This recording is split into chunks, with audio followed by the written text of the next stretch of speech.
America అధ్యక్షుడు Trump అలాగే China అధ్యక్షుడు జిన్పింగ్ వీళ్ళిద్దరూ ప్రపంచానికి బాగా తెలిసినటువంటి అగ్రరాజ్యాల నేతలు. ఒకళ్ళు 2019లో కరోనా వైరస్ని వదిలి ప్రపంచాన్ని గడగడలాడించినటువంటి దేశానికి అధ్యక్షుడు.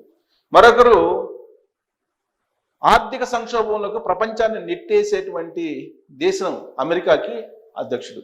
వీళ్ళిద్దరూ కలిశారు. ఇప్పుడు వీళ్ళిద్దరూ కలిసినందువల్ల రాబోయేటువంటి రోజుల్లో ఎలాంటి ప్రళయం రాబోతుంది ప్రపంచానికి అనేటువంటి ఆందోళన చాలా మందిలో అంతర్జాతీయంగా వినిపిస్తుంది. వీళ్ళిద్దరూ జోగ్నాహై అనేటువంటి ప్రాంతంలో కలిశారు. బీజింగ్లో, చైనాలో ఉండేటువంటి బీజింగ్, అక్కడ ఒక ప్రాంతం జోగ్నాహై అనేది. ఏంటి ఈ జోగ్నాహై అంటే చైనాకు సంబంధించినటువంటి అత్యంత రహస్యమైనటువంటి చీమ చిటుకుమన్న తెలిసేటువంటి శత్రు దుర్భేద్యమైనటువంటి ప్రాంతం జోగ్నాహై. ఈ జోగ్నాహైకి చాలా చరిత్ర ఉంది.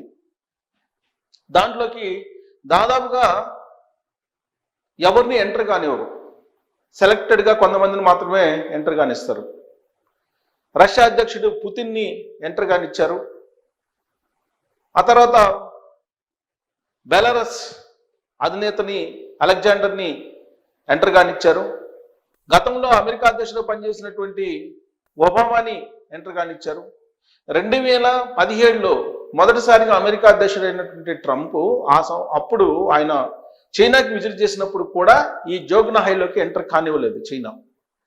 కానీ ఈసారి అమెరికా అధ్యక్షుడు ట్రంప్ని జోగ్నాహైలోకి ఎంటర్ కానిచ్చారు చైనా అధ్యక్షుడు జిన్పింగ్.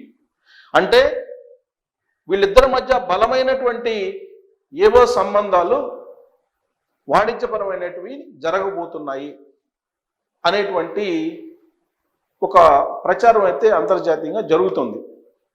కాకపోతే ఎవరికి వాళ్ళే తమ దేశానికి లాభం జరగాలి అనేటువంటి యాంగిల్లోనే ఖచ్చితంగా వాళ్ళు చర్చలకు సుముఖత వ్యక్తం చేసి ఉంటారు.